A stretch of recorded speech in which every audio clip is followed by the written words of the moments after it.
And that's why we do it here at Legendary Customs. It's not so much about the vehicle, it's definitely about the people, and it's definitely about the memories.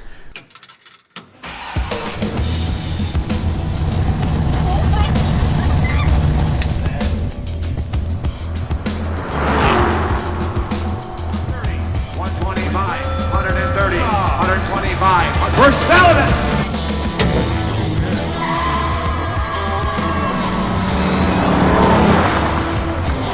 I'm Chris Meyer.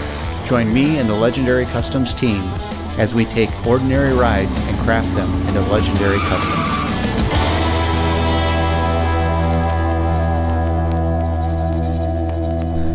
Hey everybody, update on the 1952 Ford panel truck going to a 2000 Ford Crown Victoria.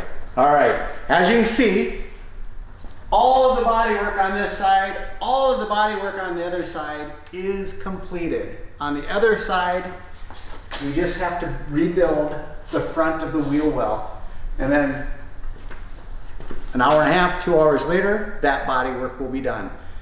Cakewalk. From this point, then we go into From this point, we go into an epoxy sealer, which is a primer sealer. And then on top of that, we will put on 3 coats of high build primer.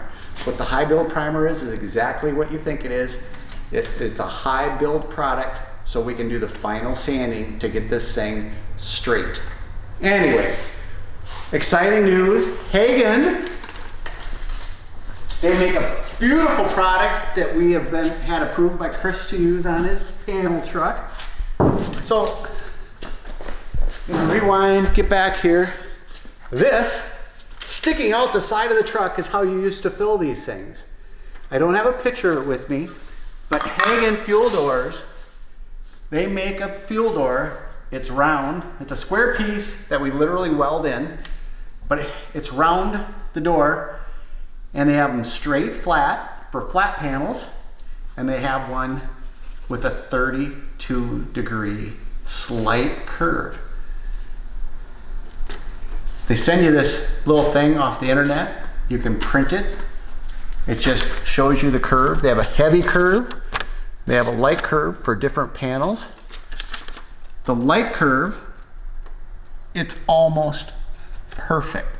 So we're gonna cut this out square, weld it in, and we'll have a modern looking, but yet old school, because my 55 Chevy had one just like it from the factory, the Fords. They had that thing anyway. And this is only a 52, so by 55, maybe they caught up. But anyway, so it'll have a fuel door. That will just keep this clean. We were gonna cut this in the other day, and I just was struggling with it. So I looked up products. That's what we settled on. Chris and Jody said, go for it. Wanted the clean look. So that's coming.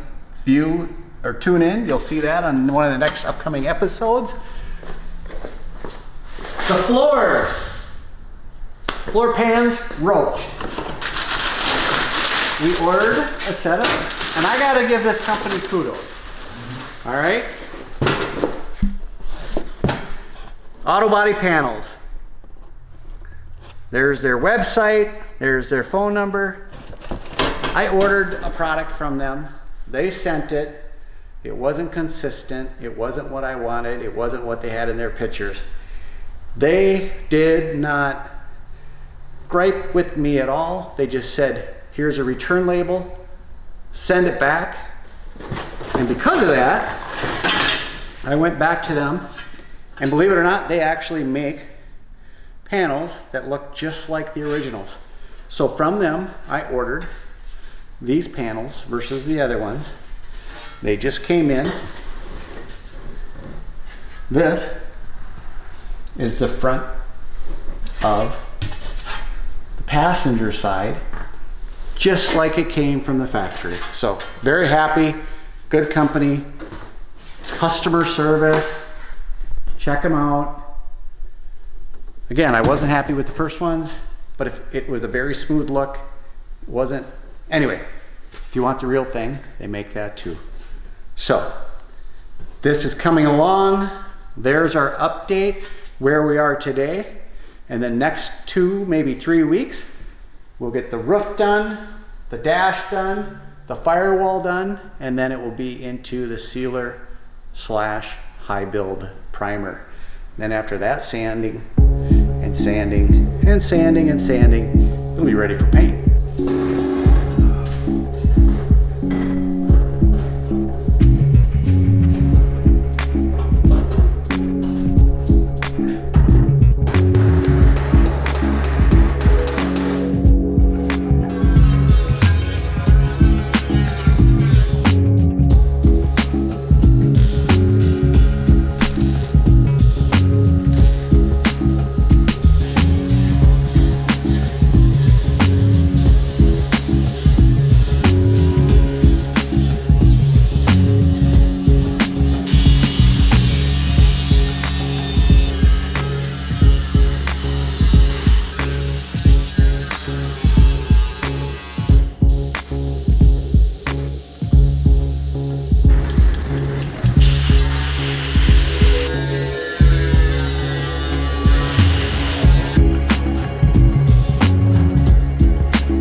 Guys have been doing great. Today, a lot of progress was made. The old Swiss cheese floors are out and these are tacked into place. Tomorrow they'll be welded home. Let's go on the other side. Mr. Zack. And we got it videoed. Beginning, now we're in between, and tomorrow will be the end. Rebuilt this whole wheel well from here to here. Still has to be shaped to be the same as the other side. But this was just Swiss cheese and the backside was terrible. Gus, he has that almost done. But the guys have been really making great progress. Very excited. Our goal is, today's Tuesday, for this to be down in the paint booth on Thursday. To put it in the epoxy sealer, 2 coats of that. Let it cure for, depending on the temperature, anywhere from an hour to an hour and 40 minutes. And then high build primer. And that high build primer is the last step before paint. So it doesn't look like we're very far, but we've actually made very good progress. Now, we will not do the high build primer sanding until we get the interior done. So we have to get a place for the bench seat in the rear. We have to get mounting area for the front 2 bucket seats. A lot of work to do. Get all the odds and ends done, but it's looking great. Thank you very much for watching. This is a build by Chris and Jody that means a ton to their memories. And that's why we do it here at Legendary Customs. It's not so much about the vehicle. It's definitely about the people, and it's definitely about the memories. When he was a young boy, he played in a 52, and that sparked this whole project. Anyway, I'm rambling on. Thank you for watching. A lot of episodes before this one. Go back and watch them if you want to see where this thing started and how it got here. There'll be episodes after. Chris, Legendary Customs, based out of La Crosse, Wisconsin. If you have a vehicle in your garage or out in the shed that you haven't gotten to, send us an email. We are booked out right now over a year, but we can get to you. Just take some planning. Thanks for watching. Till the next episode, keep tuning in.